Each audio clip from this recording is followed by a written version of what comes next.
നമസ്കാരം, എല്ലാവർക്കും പ്രവാസി മലയാളിയിലേക്ക് സ്വാഗതം. ഗൾഫ് രാജ്യങ്ങളിൽ വെച്ച് മരണപ്പെടുന്നവരുടെ മൃതദേഹം ഏറ്റെടുക്കാൻ ബന്ധുക്കളില്ലാത്ത അവസ്ഥ സംബന്ധിച്ച വാർത്തകൾ നേരത്തെയും പുറത്തു വന്നിട്ടുണ്ട്. ഇപ്പോൾ അത്തരത്തിൽ തന്നെ മലയാളിയുടെ മൃതദേഹം ബന്ധുക്കൾ ഏറ്റെടുക്കാൻ എത്താത്തതിനാൽ അബുദാബിയിലെ മോർച്ചറിയിൽ സൂക്ഷിച്ചിരിക്കുകയാണ്. ഇടുക്കി സ്വദേശിയുടെ മൃതദേഹമാണ് അബുദാബിയിലെ മോർച്ചറിയിൽ സൂക്ഷിച്ചിരിക്കുന്നത്. കൊച്ചാറ ചേറ്റുകുഴി പൂങ്കാവനം വീട്ടിൽ സോമനാഥന്റെയും വിജയലക്ഷ്മിയുടെയും മകൻ പത്മകുമാറിന്റെ മൃതദേഹമാണ് ബനിയാസിലെ മോർച്ചറിയിലുള്ളത്.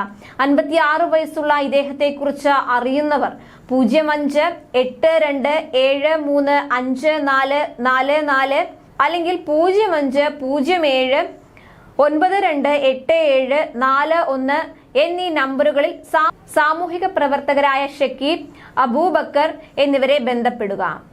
അതേസമയം നീണ്ട 21 വർഷത്തെ കാത്തിരിപ്പിനൊടുവിൽ പിറന്ന കൺമണിയെ കാണാനാകാതെ ഹൃദയാഘാതത്തെ തുടർന്ന് മരിച്ച പ്രവാസിയെക്കുറിച്ചുള്ള വൈകാരിക കുറിപ്പ് ഫേസ്ബുക്കിൽ പങ്കുവച്ചിരിക്കുകയാണ് സാമൂഹിക പ്രവർത്തകൻ അഷ്റഫ് താമരശ്ശേരി. അദ്ദേഹത്തിന്റെ ഫേസ്ബുക്ക് പോസ്റ്റിന്റെ പൂർണ്ണരൂപം ഇങ്ങനെയാണ്. ഇന്നലെ 3 പേരുടെ മൃതദേഹമാണ് നടപടിക്രമങ്ങൾ പൂർത്തീകരിച്ച് നാട്ടിലേക്ക് അയച്ചത്. ഇതിൽ ഒരു സഹോദരന്റെ മരണം ഏറെ വിഷമകരമായിരുന്നു.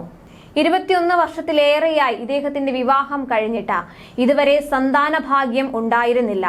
നീണ്ടകാലത്തെ കാത്തിരിപ്പിനൊടുവിൽ ഭാര്യ ഗർഭിണിയായി. ഈ മാസം 30-ന് പ്രസവത്തിന്റെ തീയതി ഡോക്ടർമാർ പറഞ്ഞിരുന്നു.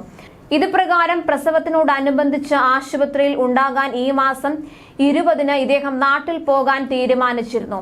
എന്നാൽ പറഞ്ഞതിനേക്കാൾ നേരത്തെ കഴിഞ്ഞ മാസം ഭാര്യ പ്രസവിച്ചു.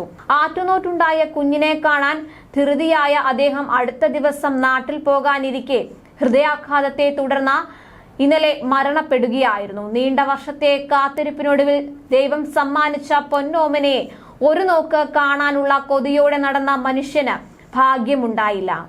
മരണം അദ്ദേഹത്തെ മറ്റൊരു ലോകത്തേക്ക് കൂട്ടിക്കൊണ്ട് പോവുകയായിരുന്നു. മനുഷ്യന്റെ കാര്യം ഇത്രയേ ഉള്ളൂ. നാം ഒന്ന് ആഗ്രഹിക്കുന്നു, ദൈവം മറ്റൊന്ന് വിധിക്കുന്നു. പൈതലിനെ കാണാൻ വരുന്ന പിതാവിനെ കാത്തിരിക്കുന്ന വീട്ടുകാർക്ക് മുന്നിലേക്ക് മൃതദേഹവുമായി എത്തുന്ന അവസ്ഥ. ഇത്തരം അവസ്ഥകളെ തൊട്ട് ദൈവം നമ്മെ കാത്തു രക്ഷിക്കുമാറാകട്ടെ.